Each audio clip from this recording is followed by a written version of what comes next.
Agora, nossa série especial, entre todos os pacientes com doenças raras, a maior parte é de crianças que geralmente já nascem com o problema. Uma notícia que nenhum pai ou mãe espera e que a ciência nem sempre explica. Problemas tão difíceis de lidar quanto de curar.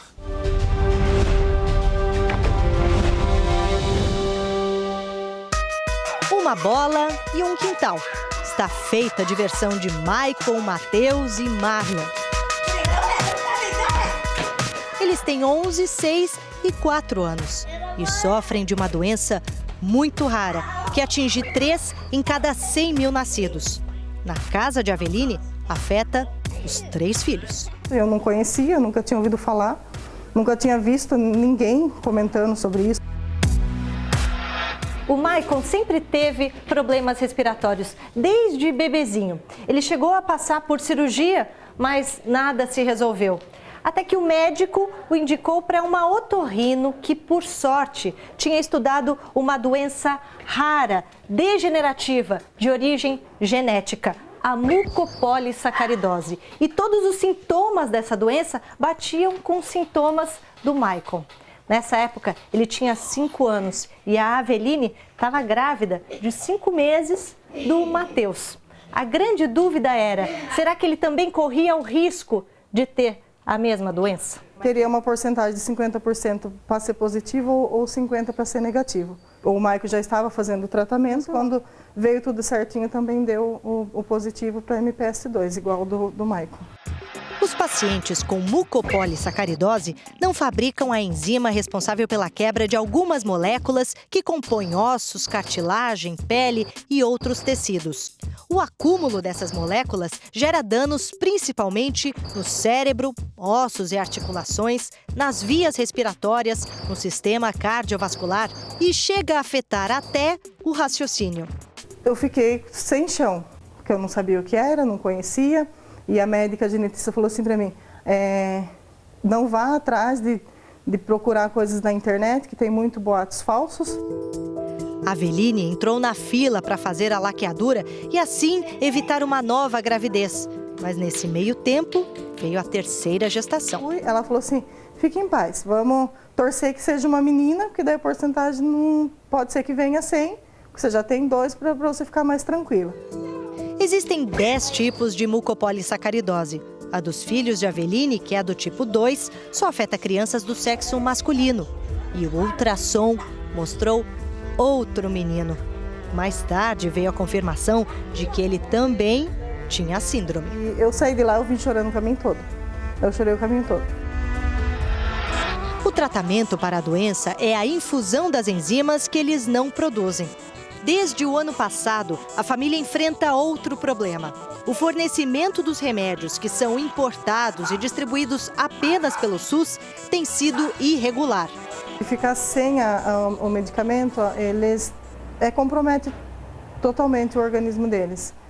A parte respiratória, a parte cardiológica, a parte motora também compromete bastante. O meu mais velho, ele tem muitas dores.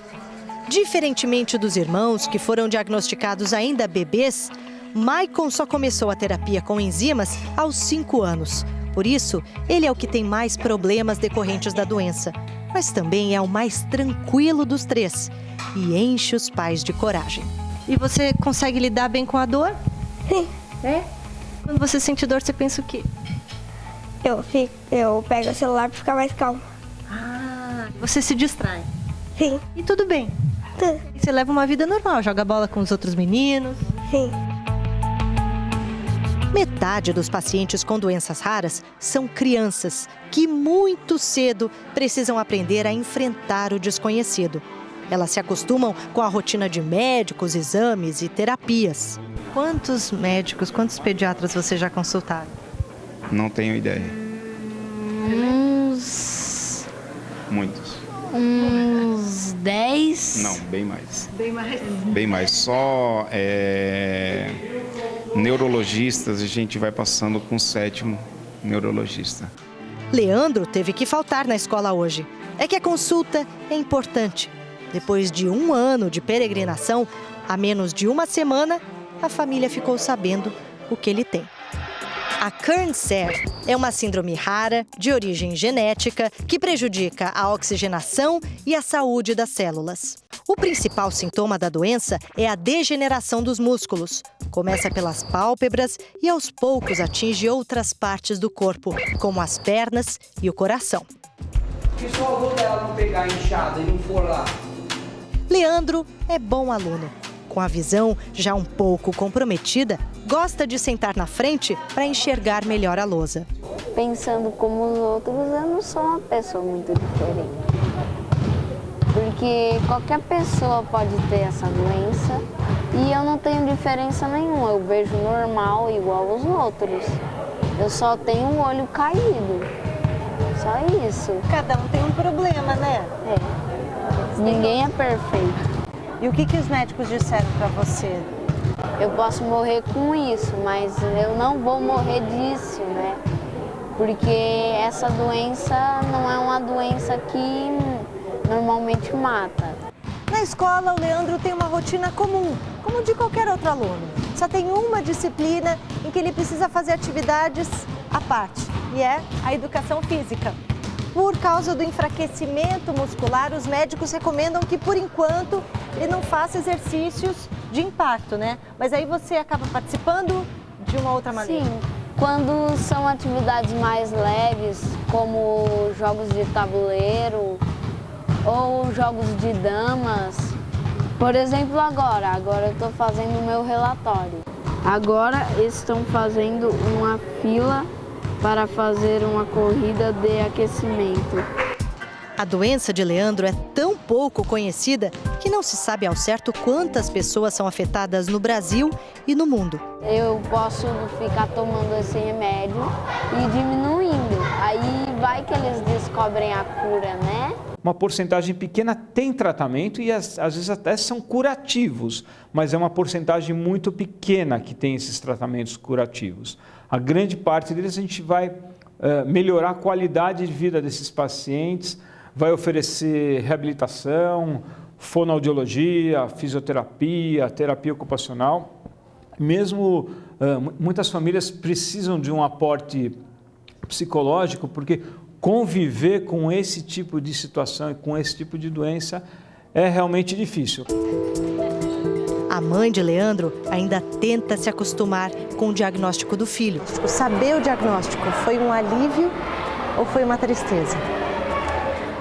Foi um alívio porque a gente já sabe exatamente o que é e como fazer o tratamento e a tristeza porque você sempre fica pensando que poderia não ser, né? Poderia ser alguma coisa assim mais simples, que você sempre tem aquela esperança de que meu filho não vai ter nada demais, meu filho vai ter uma vida completamente normal e quando você descobre um diagnóstico você já dá um choque, dá um baque.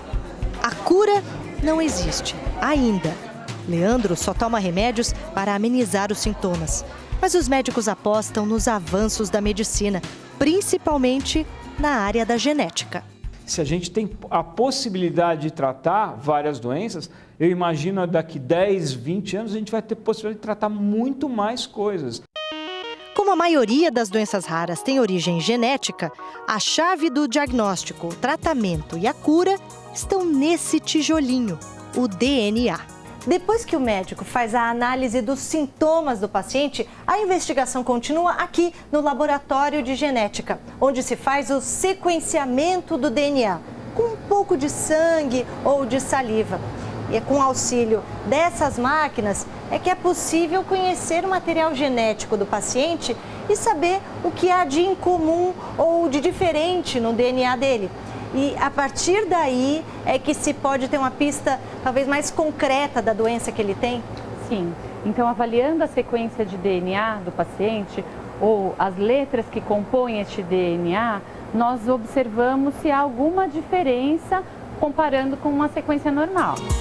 A alteração pode ocorrer aleatoriamente por causa de uma herança genética ou ainda por fatores ambientais.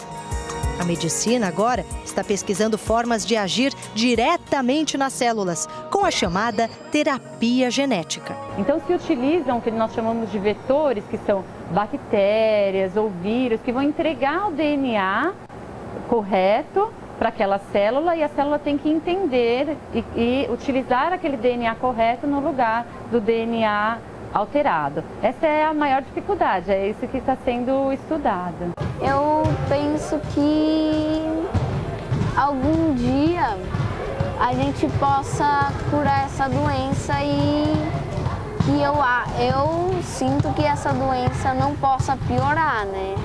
Tenho esperança.